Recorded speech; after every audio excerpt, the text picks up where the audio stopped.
Are you behind on your bills? Have you got in a little bit too much debt? Or do you just find that there is too much month left at the end of your money? Well, the good news is that you're not alone, and we're here to help.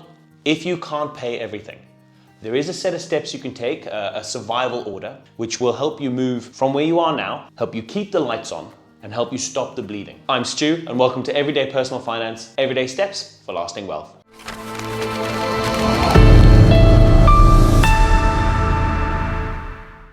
As always in our videos, we begin with the bluff, the bottom line up front. We need to prioritize the following bills: food, housing, transport, taxes, and debt. If we skip these, we aren't really saving money, we're just digging our hole deeper and treading water. So over the next few episodes, we're gonna work our way through the personal finance flowchart. Full disclosure, I didn't create this flowchart. It's been developed over a number of years. It's gone through a number of hands, various Reddit forums, various Discord servers, and it's gone through many versions and iterations. So this is my take on it. Think of it as a money map. It's a step-by-step guide. It shows you exactly what to do, when to do it, and in what order. No gimmicks, no jargon, just clear prioritization. If you want a copy of it, the link will be in the description below. Today we're going to be focusing on step one, your budgets, your bills, and your expenses.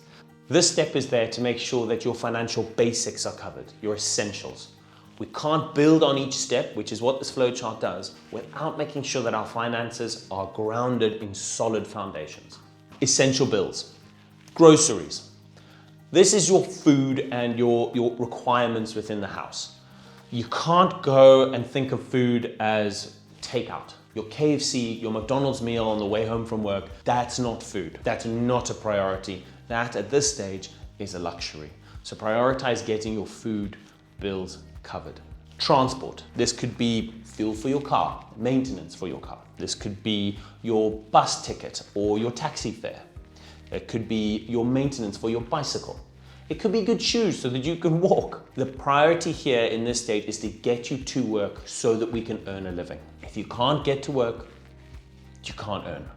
Next one is housing. You gotta pay your rent, you gotta pay your mortgage or your bond, right?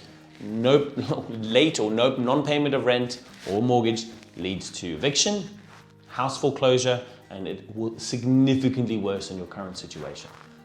If you need help on this, reach out to your landlord or reach out to your bank. It is much better to deal with this process in advance before it becomes a problem. If you come to them in advance, you look more responsible and you come across as somebody who is willing to work with the bank, with the landlord, right? Coming to them when you're 2 months in arrears, 3 months in arrears, you haven't paid your bond for 6 months and they're already starting proceedings against you, that's too late. You look irresponsible. You have to deal with these proactively and in advance. The next one is local rates and taxes. So similar to your housing costs, this is your electricity, your water, your sewage, your refuse removal. If you are late in paying those or you're delinquent on them, as the term is, those multiply in terms of penalty fees. Right? Depending on where you are, it could be a percentage of your outstanding amount. They could add interest at whatever your base rate is plus a certain number of percentages. And those interests and penalties, they add up very fast. You do not want to get behind in your rates and taxes. On the tax front, this also includes your salary, okay? Your earnings, your tax on your earnings. The IRS, HMRC, SARS, these are government entities' sole goal is to make sure that you pay your tax. They have nothing else to focus on other than that. They're not going to forget about you. They're not going to miss you. They will get you eventually. You do not want a looming tax bill. The bottom line here, and what I'm trying to say is you have to prioritize your essentials before you can look at luxuries, right? You can live without Netflix. You don't have to go out for dinner or get your takeaway on the way home. That's not going to impact your financial freedom. But try not paying your taxes, try not paying your rent, and see how long you remain free, financially or otherwise. Prioritize your essentials.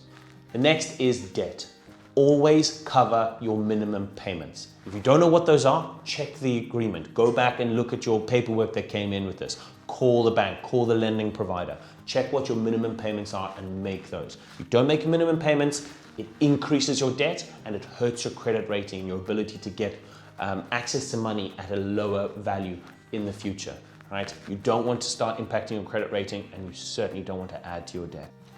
Debt can very quickly turn into financial quicksand. And before you know it, you've missed a payment, the creditors are calling you, you have interest added on, penalties, and soon you're drowning. The aim of the game here at this point is essentials. We're aiming at survival.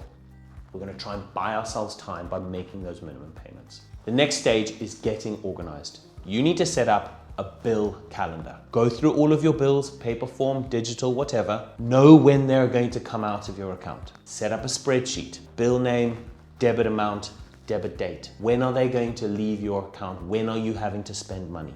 If they don't directly debit from your account already, set up a standing order to pay that minimum balance.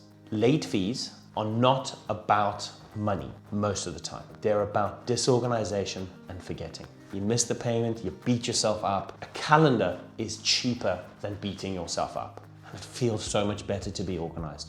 Promise you. Get that bill calendar going. The next stage is support. If you are seeking support for getting a job, then you probably want to do this before you start looking at paying your bills, etc. Right? You need to make sure that you are earning. Whatever support you can, family members, government support agencies, job notifications, apply. I often get people telling me, oh, I can't find work. And I say, well, how many jobs have you applied to? Well, 20. You need to apply to thousands.